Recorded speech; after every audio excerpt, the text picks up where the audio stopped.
Hi, my name is Michael Brew, and I am a certified expert and certified instructor in Adobe Dreamweaver. As we look at Dreamweaver, coming into the class, you should have already taken the HTML class and have a basic understanding of HTML, whether that's version 4.0 or version 5, and we'll talk about the differences between 4 and 5 as we get into Adobe Dreamweaver.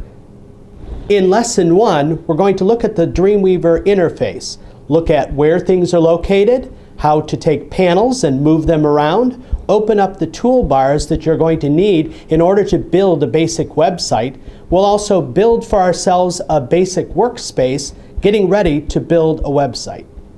In Lesson 2, what we're going to do is we're going to look and tell Dreamweaver about our website, where it's going to be located, how we're going to connect up to the web server, what the basic components are for a website, where our graphics folder is located, and we'll set up our website that we'll use for the rest of the class.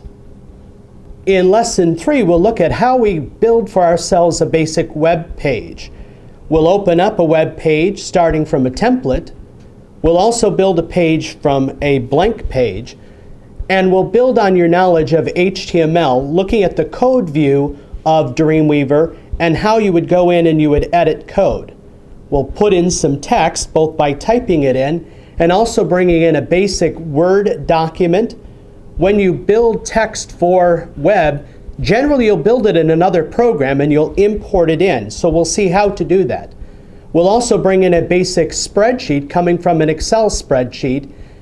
We'll bring in images. If you're interested in getting the images ready for the web at 72 pixels per inch, you would build those in a Photoshop program, and we have Photoshop Part 1 and Part 2, which could be considered prerequisites for Dreamweaver. In Lesson 4, we're going to get into Cascade style sheets, and of course, as you came into Dreamweaver, you've already taken a class on Cascade style sheets. So we're looking at the Cascade style sheet panels inside of Dreamweaver and how we set up each one of those style rules with all of their attributes.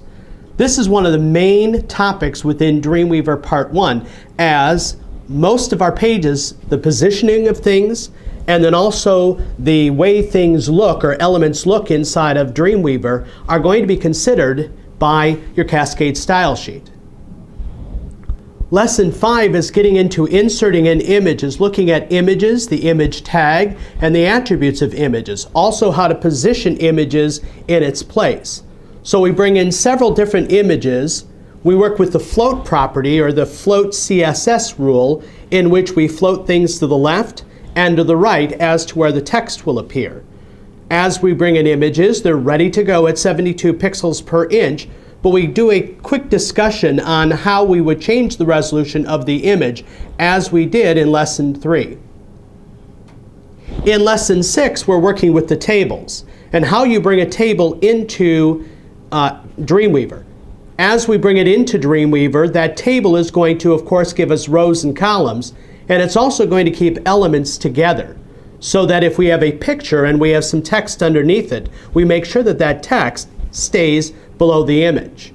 We look at the table tag, we look at the table row tag, we look at the table definition, which is each one of those cells, and using Cascade style sheet rules, we format the table to make it look the way that we want it to look. We work on site assets. Site assets being your libraries and then also your templates.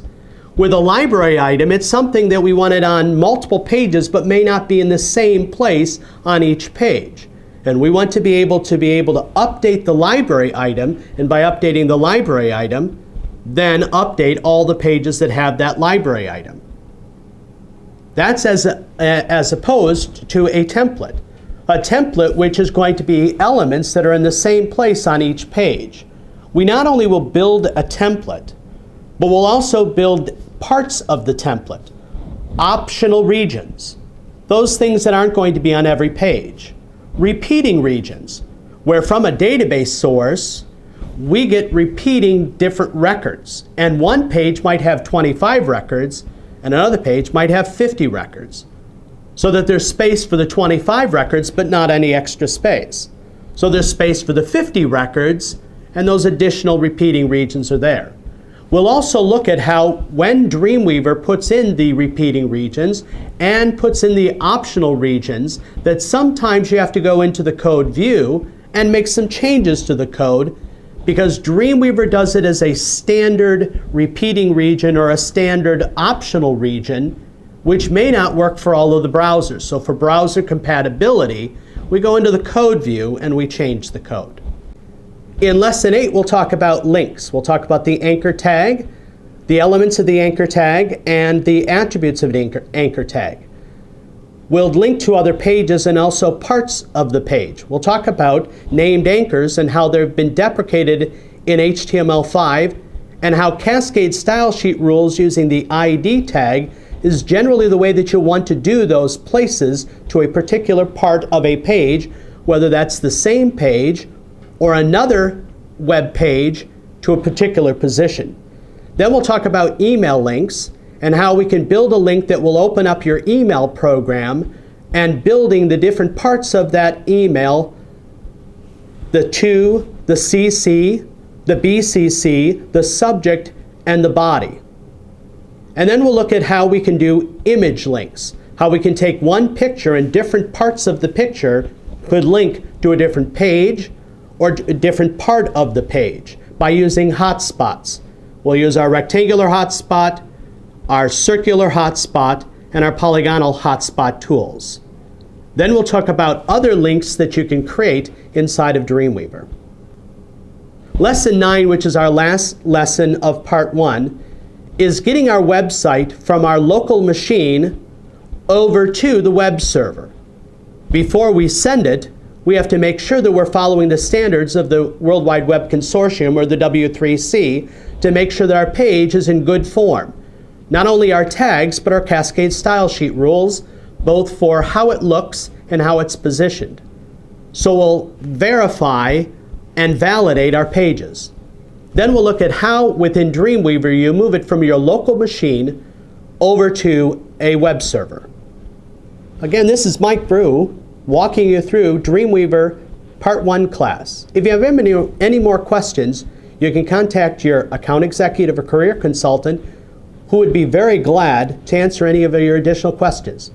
Hope to see you in class.